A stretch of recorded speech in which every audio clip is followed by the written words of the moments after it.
Welcome to the Banner of Truth magazine podcast, where each week we bring you selected content from the magazine for your encouragement and edification.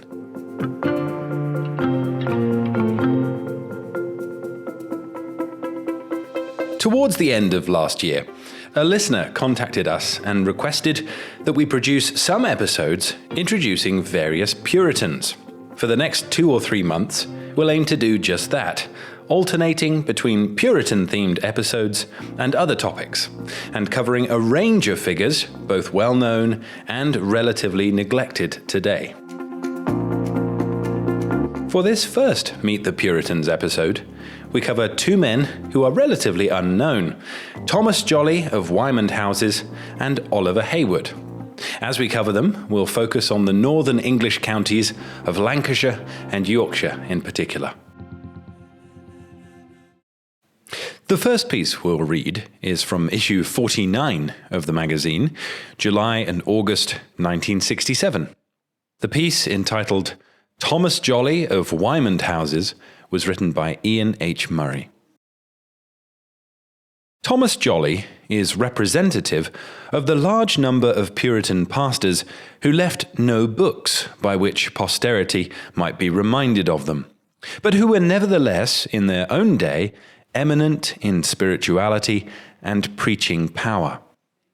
We need to remember that the literary remains of Puritans, which have been reprinted, only represent a comparatively small number of the Puritan host, and some of the foremost Puritan preachers, men like Stephen Marshall and Edmund Calamy, are less known than others who were their followers, simply because they prepared little for publication. With regard to Jolly, we should only have had access to a few pages of information and little means of knowing why Matthew Henry spoke of him as a minister of the first rank for gifts and graces, had it not been for the discovery, in 1892, of a portion of his diary, or notebook, which covers the years 1671 to 1693. Looking at Jolly without the aid of his diary would be like searching for an object on the horizon on a hazy day, in comparison to the telescopic view we are given in the 100 or so pages of this 17th century literary fragment. Things far off are suddenly brought near, and with a colour and detail which almost dispels the mists of time. Thomas Jolley was born at Droylsden in Lancashire on September the 14th, 1629.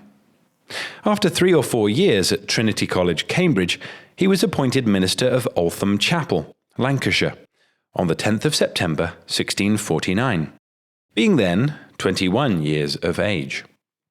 His preaching was described as life from the dead to many thereabouts, and by the time of the Restoration, he was looked up to as one of the leading Presbyterians of the north of England.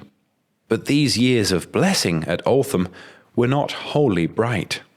3 times he had been left a widower, and strife between conflicting religious sects had added to his sorrows. He was thus, in measure, prepared to endure hardship, and the discipline was a needed one, for there was probably no minister in Lancashire who was henceforth to suffer more than he for the sake of the gospel. On several occasions, before the Act of Uniformity came into force, in August 1662, Jolly was in trouble with the ecclesiastical authorities. He was twice arrested in the winter of 1660 to 61. He was cited to appear at Preston and at Chester more than once. At the latter place, he was accused on November 28, 1661, by James Whitaker, a carpenter of Altham, who declared that he had never heard of Jolly using the prayer book, that for many years he had kept a private conventicle at his own house, that is, he'd kept private meetings going, or in one of the societies, and that a Mr. Bannister, one of the inhabitants, having got the key of the chapel and refusing to admit Jolly to preach because of his nonconformity, Thomas Jolley had got a new lock and key and preached ever since. For the moment, due to the death of 2 bishops of Chester in quick succession, Jolly survived, And it was finally only by a few hours that he was prevented from remaining pastor of Altham, till the moment when, with his brethren all over the country, he was ready to give up his position in the national church. But his enemy, Captain Bannister, at last got the suspension order he wished for, and arriving at the chapel as morning worship was commencing on August 17th, 1662, he speedily had Jolly thrust out of the building before any farewell sermon could be preached. Nor was he allowed either to preach or pray in the porch.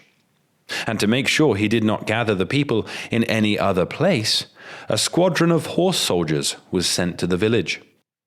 So Altham's days of gospel blessing were over, and there was soon no alternative but for Jolly to break up his home, though it meant that with his 3 young children he was, as he writes, put to wander for a considerable time, without any certain dwelling place. Yet homeless and humanly helpless as he was, Jolly was still watched over by the authorities, as though his presence were a constant source of danger to them. Their opportunity came on October 9, 1663, when he was arrested at Heeley, near Burnley, on suspicion of holding private meetings. And being set on horseback, without boots or hat, he was taken to Burnley. During his examination at Burnley, he was lodged in a house where one night an officer coming for him found him conducting family worship. The Bible was torn out of his hand, and he dragged to the court of guard, where he was left all night to lie upon a bundle of wet straw, and at daybreak taken through heavy rain to Skipton, where he was detained for a short period. This confinement was a foretaste of what was to come. He was imprisoned at least 5 times between 1662 and 1669, in the latter year for 6 months at Preston, which appears to have been his longest sentence. Despite these hazards, Jolly soon established himself in an itinerant ministry, making his base the 13th century farmhouse called Wymondhouses, which he purchased on the north side of Pendle Hill in 1667. Jolly ranged far and wide. Manchester, Bolton, Kendal, Liverpool, Chester, these were all now parts of the parish of the ejected minister of Altham. Preached 10 times in 8 days, and 10 times in 12 days, are the kind of entries we find in his notebook. Nor could any now say that the inspiration for such earnestness came from the presence of crowded assemblies. It is true he sometimes preached to hundreds, but it is also true that when he commenced preaching at Wymondhouses, it was to a congregation of only 2 ladies. The Puritans knew something of what it was to preach Christ for Christ's sake. Jolly's preaching, says Calamy, was plain, practical, very moving, and generally watered with many tears.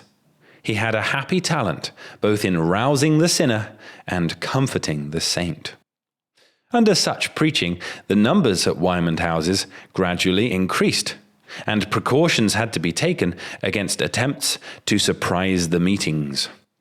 Thus, the door which led from the sitting room up the staircase was cut in 2, so that the top half could fold back on hinges and rest on brackets as a kind of pulpit desk, which could nevertheless be swiftly shut up again by strings, giving the preacher enough time to escape through the upstairs of the house.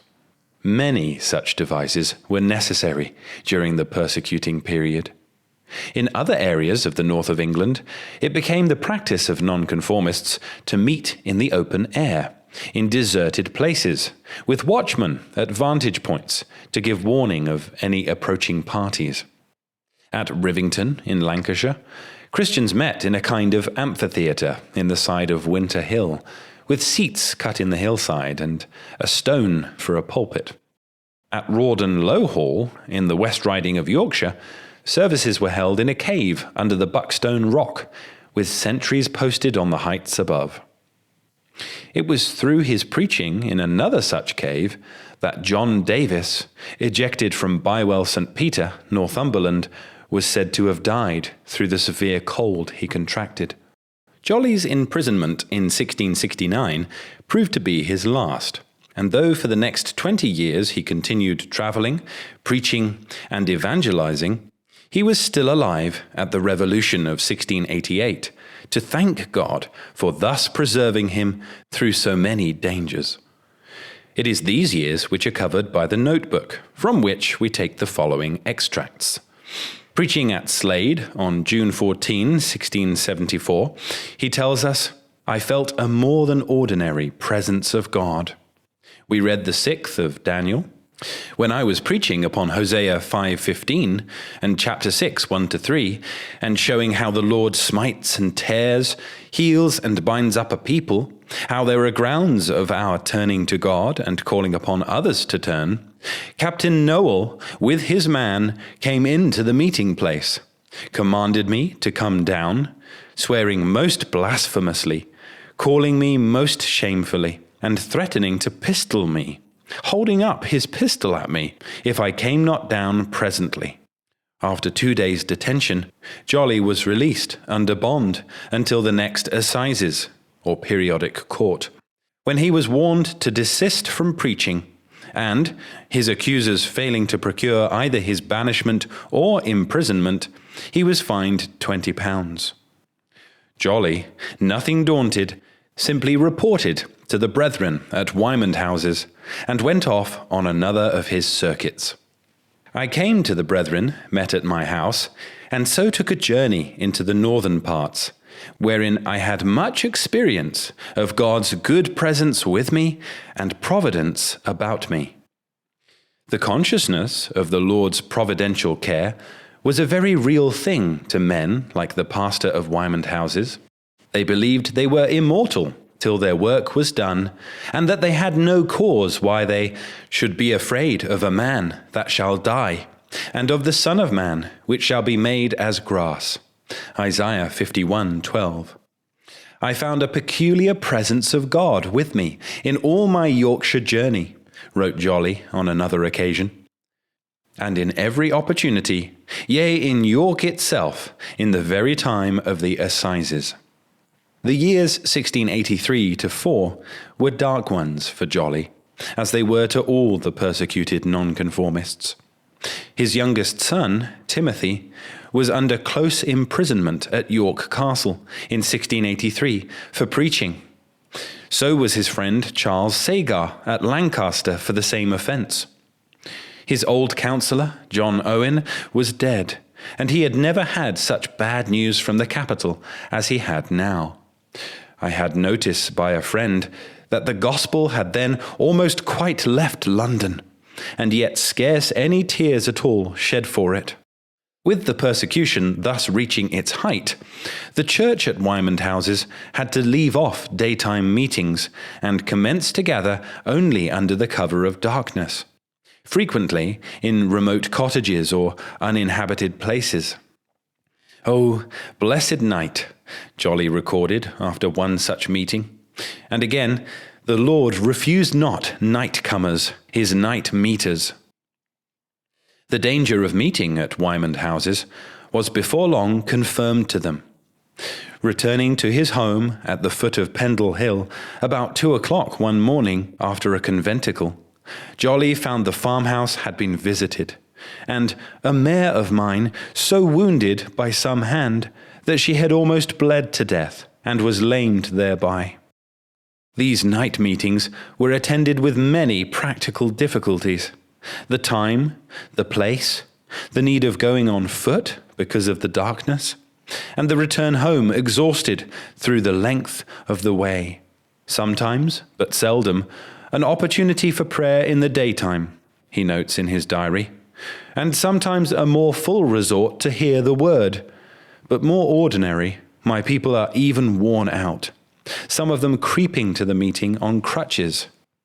Yet doth the Lord help me in night travels and labours, though the stock of natural spirits and strength is far spent. But this was all far better than the occasional Sabbaths when, through the absence of any moonlight, they could not meet at all, Oh, how tedious was it to spend a Sabbath without an holy convocation. It made me think whether dying for my work be not better than dying by not doing of it. Despite such trials, being sometimes dogged by informers and searched for by troops, Jolly persevered in his labours. Indeed, he had far more fear of hindrances arising from the sinfulness of his own heart than he had of any outward troubles. I am yoked with a body of death and temptation. Oh, wretched man that I am! He mourned over the corruption and temptations felt within, which threatened to draw me or drive me aside. I was reduced to such straits, he writes on one occasion, that I knew not how to keep on in my way, up to my work one day longer. It was this sense of sinfulness which drove him often to the throne of grace for seasons of special prayer. One typical entry in the notebook reads, "My retiring was on account of my original and actual iniquity and impotency.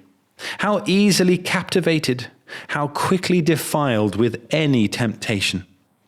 Oh, the sin of my nature, of my proparents, and of my first parents, that it should be but thus, after all these ordinances and opportunities, corrections and comforts, after all this time and at this age." A man's view of his own condition will always determine the character of his prayers. It was the Puritans' knowledge of the gravity and power of indwelling sin that made them so dependent upon God, and so conscious of the necessity of his continual aid and presence. "That I might have further supplies of the Spirit," was Jolly's frequent petition, and it was graciously answered. "I felt special fellowship and familiarity with the Lord," he records after one such time of waiting upon God. Like Samuel Rutherford of Anwath, he even knew something of having the joy of Christ's presence with him in his sleep. "One night, about this time," he records, "I had such a dream as I could not but take much notice of. I was led along through a dark alley into a most sumptuous temple, where I was unconceivably ravished in spirit, and was raised to sing part of the 25th Psalm, 5 and 6, in a tune unexpressibly melodious, and in an exceeding high note, so that I seemed to have a taste of the angelic exercise and celestial state above." The consolations which Jolly thus received he did not keep to himself. He could enter deeply into the Apostle Paul's thanksgiving to God, who comforteth us in all our tribulation, that we may be able to comfort them which are in any trouble. 2 Corinthians 1:4. So it was with no despondent heart that he went to visit his son in close prison at York one summer's day in 1683. "I would humbly bless God that I have a son, not only a professor and preacher, but a confessor of the truth and way of the gospel, that he and his true yokefellow were helped to carry it so Christianly and comfortably, that they are so blessed as to bear the yoke and cross of Christ in their youth." Jolly found his son in the same surroundings which he himself had been in 20 years before, when he spent some of the months of the winter in 1663 shut up in a dilapidated room in York Castle, without any fire and exposed through the broken window to bitter winds and driving rains. "We had a comfortable opportunity in the prison itself," he notes concerning that day's meeting with his son, and he was using the word comfortable in its true Pauline sense. A few weeks later, Jolly was off in his Kendal-Lancaster circuit, preaching at several other places en route. "I had my opportunities at Kellett, Bolton, and at Lancaster, as usually at other times. But I was especially melted with the condition and refreshed with the carriage of Brother Sagar, a prisoner of the Lord at Lancaster. These prison visits would remind him that the number of those still at liberty in the work of the gospel was now dwindling in the north of England, as it was in the south, and Jolly was conscious of his own increasing danger.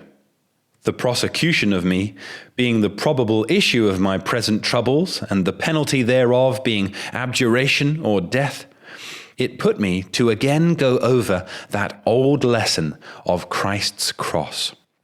On his return journey from York, lodging at one place overnight, he had been set upon by several at once, who sought unsuccessfully to implicate him in certain plots of which he was ignorant. Attempted rebellion against the government being a charge frequently levelled at the Nonconformists. On another occasion, at a conventicle at Harden in Cheshire, he was preserved even in the mouth of danger. Likewise, on a journey in his Manchester-Chester circuit, I was for some time exercised in preaching every night in several places, and sometimes in imminent danger on the Lord's Day in the daytime. One August morning in 1684, just as the day was breaking in the sky behind Pendle Hill, the farmhouse of Wymondhouses was suddenly surrounded by a constable and his men, and Jolly was summoned to Preston to answer the charge of being a frequent keeper of conventicles. I was helped to acquiesce in the Lord's will, he wrote, with regard to his feelings on that early morning ride amongst his captors. And by the apprehension of my appearance before a greater judge, many scriptures were brought in, and my spirit was so fortified that his reviling language, when I came before him, and his severest threatening did not fasten upon me. Jolly's first appearance was before Justice Thomas Braddill, who had tried him 10 years before, and severe instructions were given that Jolly should go to prison unless he could provide bondsmen who would undertake to pay a high sum should he again be found contravening the law. Jolly could not honestly seek to obtain friends who would thus stand surety for him, for the very good reason that he was resolved, as long as he had liberty, to go on with his work. However, Jolly's second appearance was before another justice, who was, through a confusion, which Jolly regarded as an answer to the prayers of those who had wrestled with God on his behalf, ignorant of Braddill's orders, and this justice released him under a bond of £200. Judge Jeffreys would have had £2,000, Jolly commented in his notebook. It was deliverances such as this which served to confirm Jolly in his purpose. I had run the hazard of many hundreds of pounds, and I thought I should hazard this also, for the greater advantage and others' good, though I might fear and must prepare for the worse. Yea, for the worst men can do when I come into their hands. Though I was bound, the word of the Lord was not. Nor was I, through his grace, bound up from my duty in my present capacity. I did therefore take this occasion to do my Kendal circuit, where my labours in preaching were more than ordinary. At Kellett I had more encouragement, and in Lancaster I felt I wanted not work nor exercise. At my return I met with the report of Mr. Braddill's rage against me for my seeming to slight him about my bond, or rather, I doubt, for the disappointment of my imprisonment. This made me that night turn aside to Blackburn, and so to Tockholes, where I was not without work. After all my travel and toil, I got at last to the church meeting in the dead of the night, being mightily strengthened in spirit and body, day and night. Such are some of the leaves out of the notebook of this man, and if we take them as representative of a large number of forgotten Puritans, it may give us some idea of the kind of ministry England knew 300 years ago. Moreover, the notebook is by no means the complete picture. It is not much more than the inner feelings of a humble man who, after the Revolution of 1688, refused to publish any account of his sufferings. Glimpses that we get of him from other sources confirm that the half has not been told of the workings of the Spirit of God through his ministry. Oliver Heywood's diaries contain frequent references to him. "I went to Kipping," Heywood writes concerning June 4, 1679, "where Mr. Jolly was to preach. I prayed almost 2 hours. God did wonderfully assist. In preaching, Mr. Jolly was about 4 hours in the work. God helped. Blessed be God. On a March day the next year, Mr. Jolly preached at my house. God wonderfully helped him. Blessed be God. And a few days later, Mr. Dawson and I rode to Lydiat, Mr. Whitehurst's meeting place, where Mr. Jolly preached out his text he begun at my house. God helped him very graciously."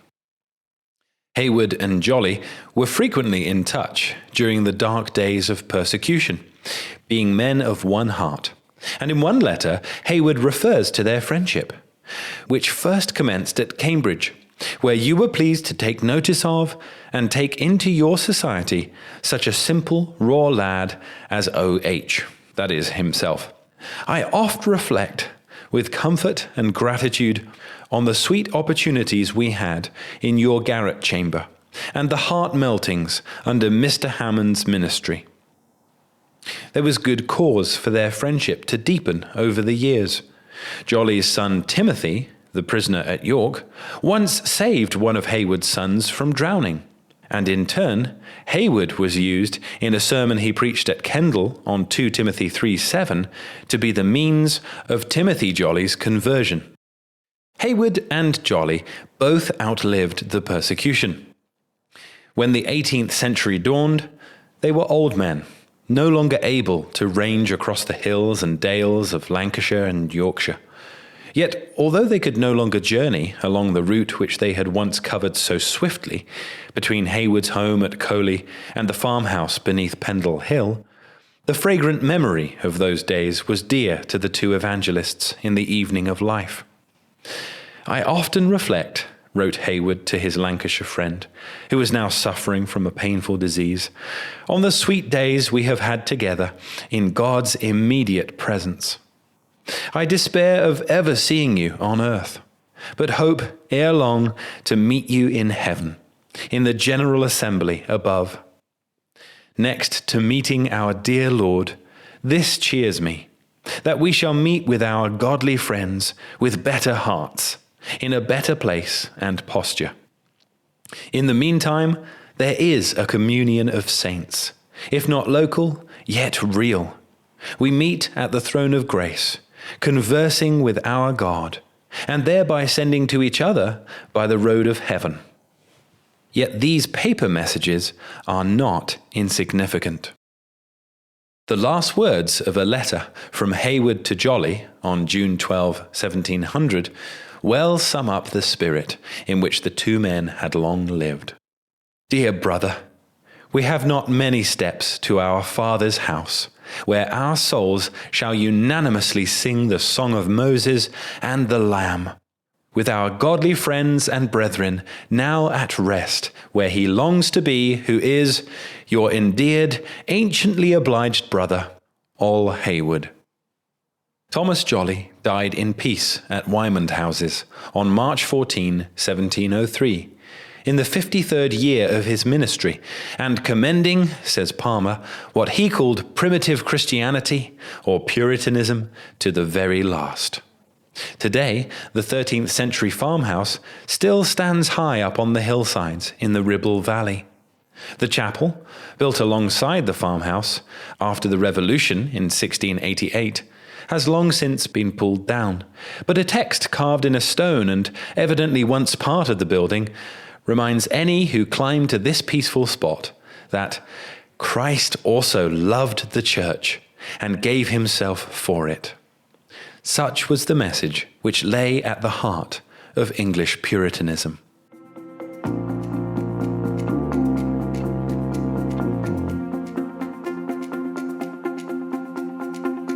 As we've seen, following the Act of Uniformity of 1662 and related Acts of Parliament, life became very difficult for many ejected ministers. Many, like Thomas Jolley of Wymondhouses, continued to minister, adapting to different circumstances with courage and creativity. But what of the next generation of ministers? What was going to happen once these brave ejected pastors went to be with Christ in glory? Would vast areas of England be left without a preaching ministry? That was a question that required an answer and a plan of faithful action.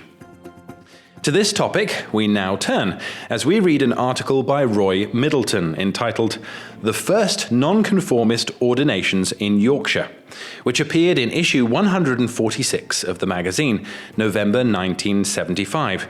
Now, while you may not be gripped exactly by the article's title, I feel sure that its contents will encourage and even delight you, as it gives us a wonderful insight into the gospel heart of these persecuted Puritans of Northern England. The years between 1662 and 1689 witnessed the ejection from the national church establishment and then the persecution of approaching 2,000 of the best ministers England has ever possessed. The Act of Uniformity, the immediate cause of their ejection, was soon followed by the Conventicle and 5 Mile Acts.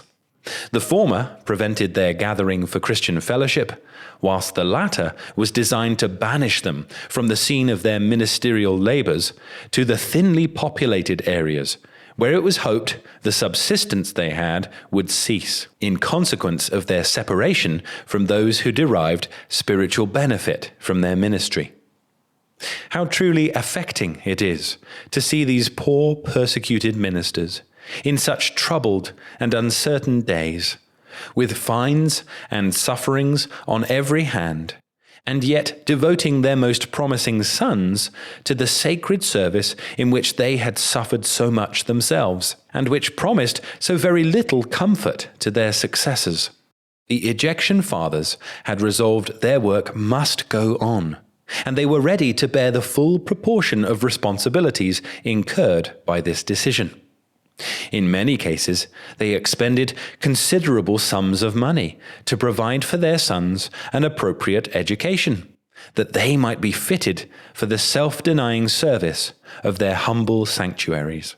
Of the Lancashire and Yorkshire Puritans, Oliver Heywood has left us more literary remains than any of his contemporaries. And in his diary, he tells us how, with solemn prayer and fasting, he dedicated his sons John and Eliza to the gospel ministry.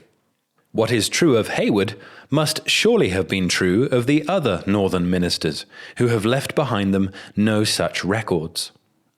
With what prayers Thomas Jollie must have set apart his beloved Timothy, or Joshua Kirby, his son, God's gift. Here is Heywood's own account of the devoting of John and Eliza to ministerial training. "My sons to go abroad for their learning. I took them with me to 3 private days this week. One was at Halifax, May 14, this is 1673, one at home, May 15, and the last at Mr. Dawson's, May 16. But Thursday at home was such a day as we seldom had.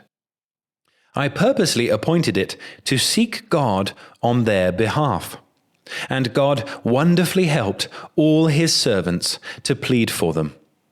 About the middle of the day, I called them both before the company, and asked them several questions, as what calling they chose. With tears they both answered, the ministry. For what end? They might suffer persecution, must not dream of honour therein, and to live like gentlemen, etc. They told me their only end was to glorify God and win souls. I marked John's words. He said, he desired to do God more service than any of his ancestors. I asked them what they desired Mr. Dawson and the rest of God's servants might pray to God on their behalf. They spake openly, both of them. Eliza spoke first and said, that God would give them grace and gifts, forgive their sins of childhood and loss of time, would make them studious, keep them from temptation and sinful company. John's answer was much of the same nature. They both wept exceedingly. Tears dropped down apace. The whole company wept. Then I gave them up solemnly to God in his work. They that went to prayer read also a scripture. W.B. read 1 Samuel 1 of dedicating Samuel to God. Mr. Dawson read Genesis 28 of Isaac sending away his son Jacob. R.R. read Proverbs 3 about getting wisdom. Mr. Hodgson read the latter end of Genesis 48, and when he came to the words, the angel which redeemed me from all evil, bless the lads, tears stopped him. We all wept. The scriptures I read and expounded briefly was 1 Chronicles 28, of Solomon's charge to David about building the temple. In prayer, God helped all. But God wrought strangely in my heart. Oh, what a flood of tears! What pleadings with God! It's a token for good. At night, after the young men's conference, I set my 2 sons a-praying. Eliza began and wept and prayed very feelingly. But John exceeded, both in strong scriptural expostulations and sobbing and weeping, that sometimes he could hardly speak. And such an evening and such a day I have seldom had in all my life. I watch to hear what the Lord will speak. To all these, surely, he will speak peace. But oh, that I and mine might not return to folly.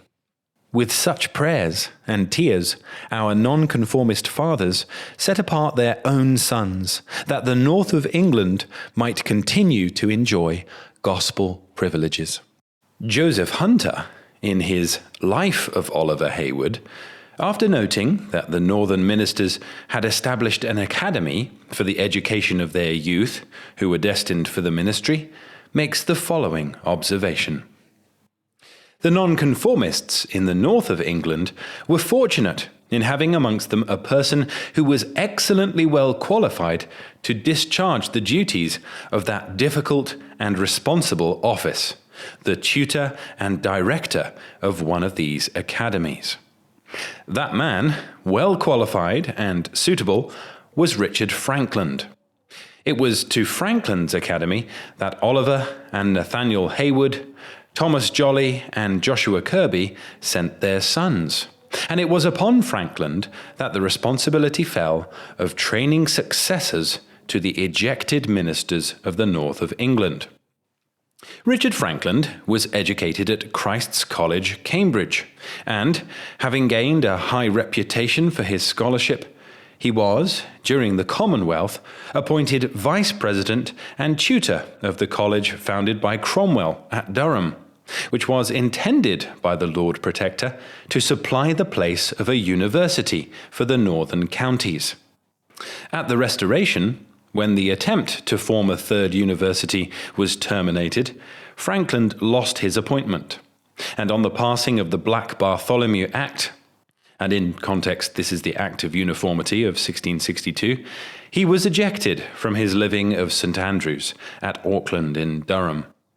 A gentleman by descent as well as by education and accomplishments, he settled on his patrimonial property in the little village of Rathmole, near Giggleswick, in the West Riding of Yorkshire, and there, in 1669, opened one of the first of what came to be called dissenting academies. And there's a footnote here that's quite important.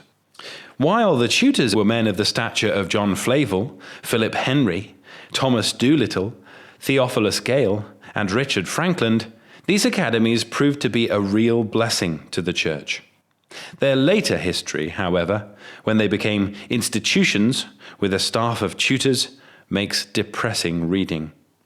The churches had little or no control over their teaching, and gradually the academies became the seedbeds of the Arianism that was to tear apart the Presbyterian camp. See A.H. Drysdale, Presbyterianism in England, pages 510 to 511, and for an informative account of the place of the academies in the educational system of the country, I. Parker's Dissenting Academies in England. Appendix 1, listing all the academies, is most valuable. And back to the text. As a schoolmaster, Frankland was exposed to the penalties of the Act of Uniformity, and was compelled, as was not unusual with teachers in those times, to remove his pupils from one obscure situation to another. Between 1669 and 1689, the academy had no less than 6 migrations. With the passing of the Act of Toleration, he ceased from his wanderings and settled on his property at Rathmole, where he remained until his death in 1698. In all these several places, he educated, practically single-handed, 303 students, the greater proportion of whom were intended for the Nonconformist ministry. So well recognized was the completeness of the academy course that the University of Edinburgh admitted Frankland students to degrees after only one session at the university. As the years passed, the question of ordaining new ministers pressed itself upon the Yorkshire Presbyterians. On the one hand, the older of the ejected ministers were entering upon their eternal reward, whilst on the other, young students were completing their education and giving evidence of their usefulness in the gospel ministry.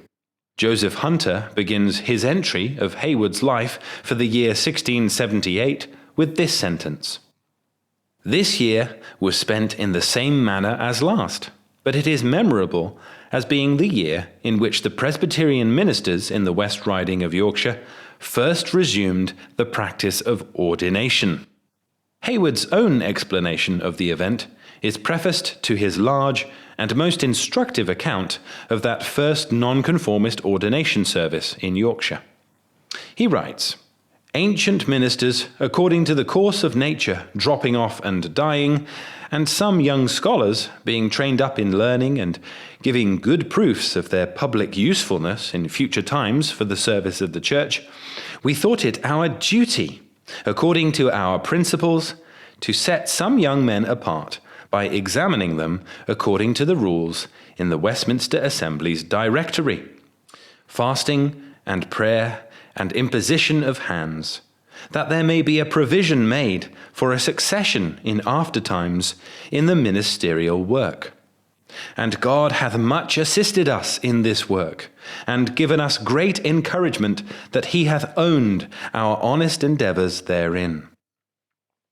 The design seems to have originated with Frankland.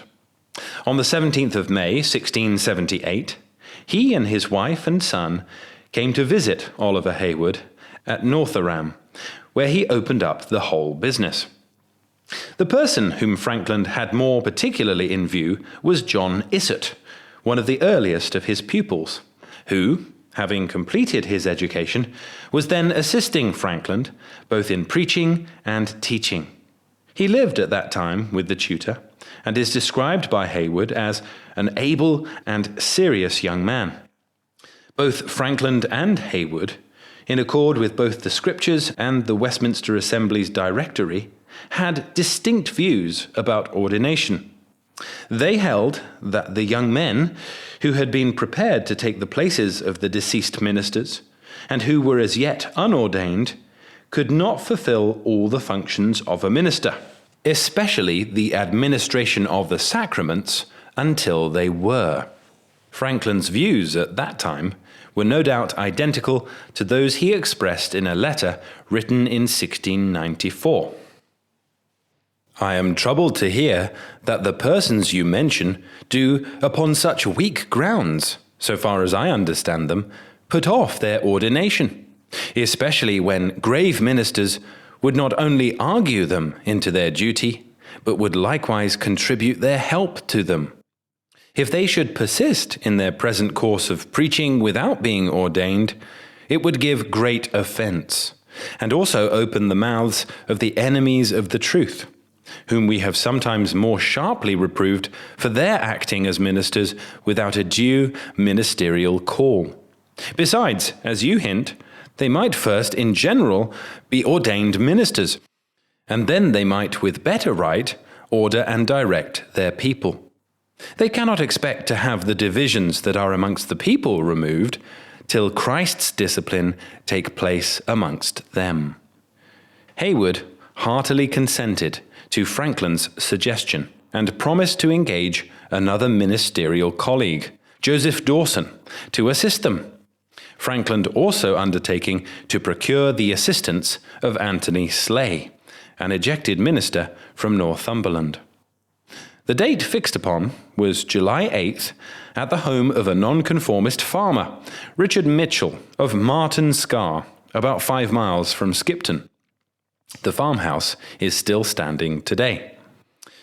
Once the intention of holding this ordination was divulged, 2 other nonconforming ministers, who had been long in the ministry but had never been ordained, applied to Heywood to be received to ordination. The ministers concerned were John Darnton, who was ejected at West Tanfield, and who had continued preaching as a nonconformist in the neighbourhood at Ripon, and Richard Thorpe of Hopton. Upon receiving this request, Heywood communicated the desire of these men to Franklin, who, as a convinced Presbyterian and being zealous for Christ's discipline, readily consented. Having secured Franklin's agreement, Heywood wrote another letter, this time to his friend Thomas Jollie, the independent minister of the Wymondhouses church on the side of Pendle Hill, requesting his assistance at the ordination, knowing his principles to be for it, though inclining to the congregational way. The entry for July 8th, 1678, in Heywood's diary begins, "We had a solemn and weighty undertaking upon our hands, and God ordered the matter very graciously." Thus we find Heywood, accompanied by Dawson and Thorpe, proceeding to Martin Scar, where they were met by Isset, Darnton, and Franklin, who had also brought a good number of his scholars with him. Anthony Slay, the minister whose services Franklin had undertaken to procure, having been sick, durst not travel so far, and Thomas Jollie, because he had no acquaintance with the persons to be ordained, declined to attend, adding, however, that he was heartily troubled that he missed such an opportunity of seeing such friends, of serving the interest of the gospel, and giving a proof of what his principles were in these matters. The absence of these senior ministers almost frustrated the whole design. For when Richard Thorpe found there were no more than 3 ministers to perform the ordination, he began to waver, and even determined to return home. But, Heywood tells us, "I discoursed him plainly and fully." And then Franklin urged Acts 13, 1-3, to prove that there were only 3 engaged in that apostolical ordination, and 2 ordained, for they were but 5 in all. Thorpe, being then convinced of the matter by the older ministers, was satisfied and consented to stay. The following day, Oliver Heywood and Richard Thorpe preached to a full assembly at the house of a nearby believer, John Hay, after which Heywood administered the Lord's Supper to about 30 persons, wherein, he adds, our dear Lord did graciously manifest himself to our souls. Following some refreshment, they then began the work of examining the candidates, which, as might be expected, was conducted by Richard Franklin, who examined them with regard to the extent of their knowledge of the Hebrew and Greek scriptures, and of their acquaintance with the authors of philosophy and divinity. During these examinations, Franklin detected that Richard Thorpe adhered to the Baxterian view with regard to the doctrine of justification. And there's a note here saying, for a good summary of this error, see James Buchanan, The Doctrine of Justification, which is published by the Trust. This viewpoint was regarded quite rightly by Frankland as a serious deviation from the doctrine as set forth in the Westminster Standards. Hence, in the midst of these trials, he publicly refuted the Baxterian position and went on to state the orthodox doctrine. The extent and the thoroughness of these examinations can be gathered when it is appreciated that it took Frankland and his colleagues the greater part of a whole day to conduct them. The Directory of the Westminster Assembly required that the man be examined in what authors in divinity he hath read and is best acquainted with, and trial shall be made of his knowledge of the grounds of religion, and of his ability to defend the orthodox doctrine contained in them against all unsound and erroneous opinions, especially those of this present age, of his skill in the sense and meaning of such places of Scripture as shall be proposed to him, in cases of conscience, and in the chronology of the Scripture and the ecclesiastical history. This duty Frankland discharged with great thoroughness. On Wednesday the 10th, they began at 7 o'clock in the morning, Frankland opening the proceedings with prayer.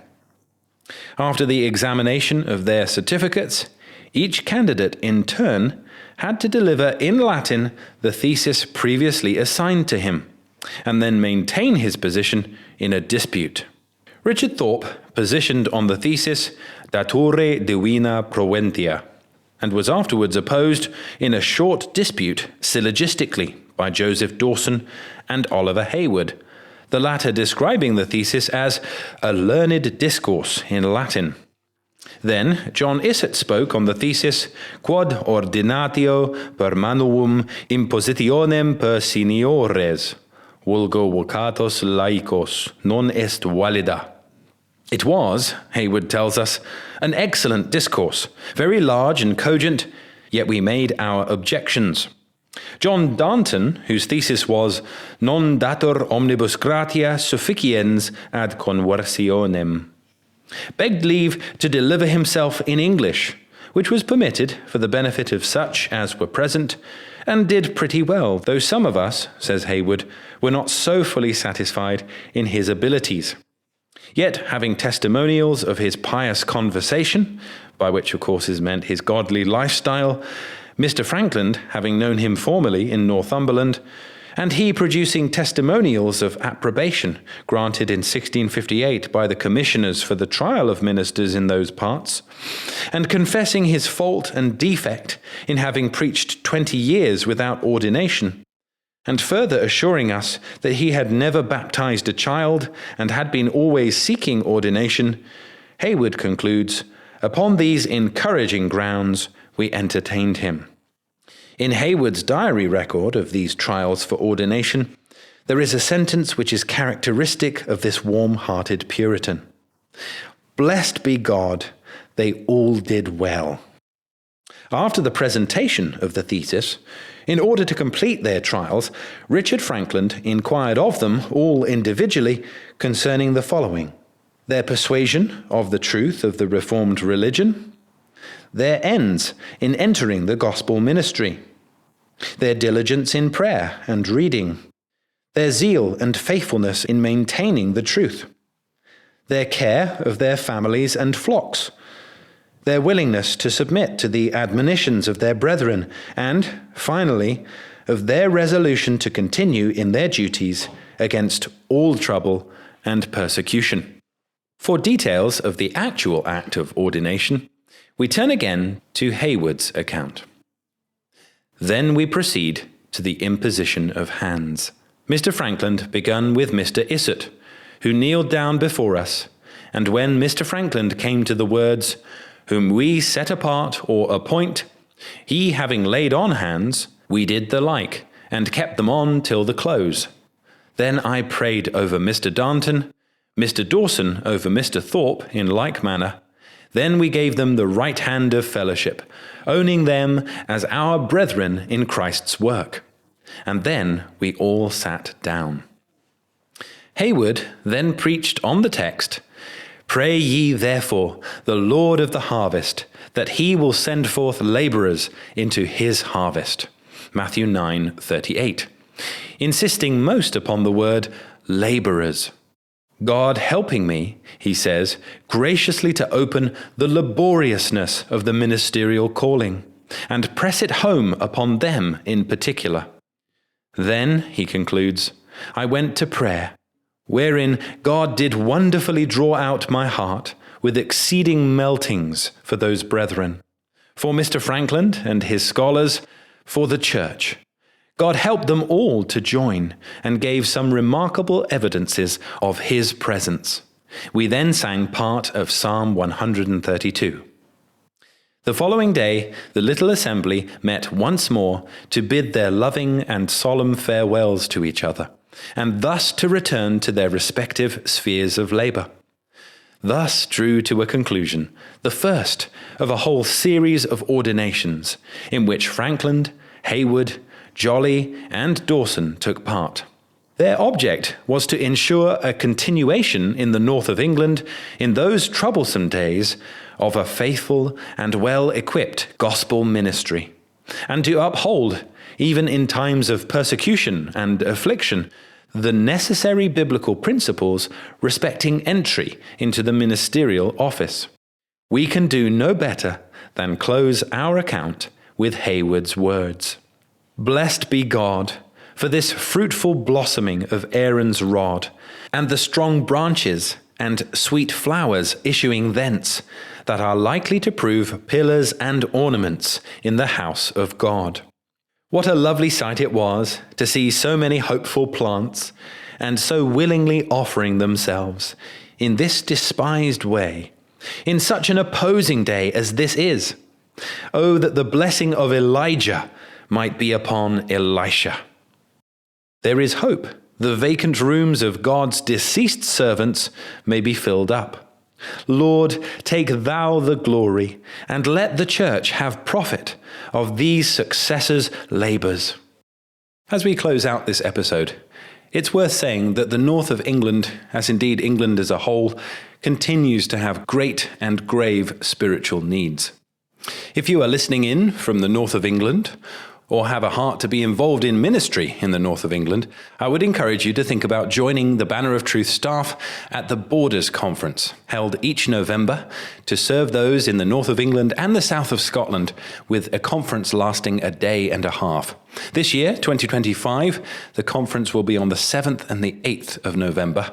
If you're listening far into the future, do check our website for updated dates.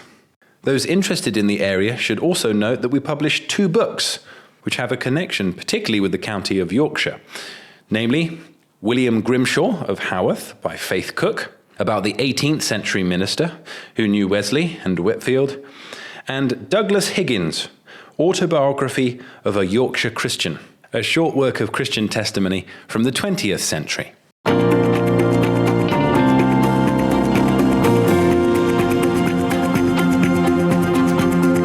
Thank you for listening to the Banner of Truth magazine podcast. To subscribe to the magazine in print or digital formats, or both, see the show notes or visit banneroftruth.org.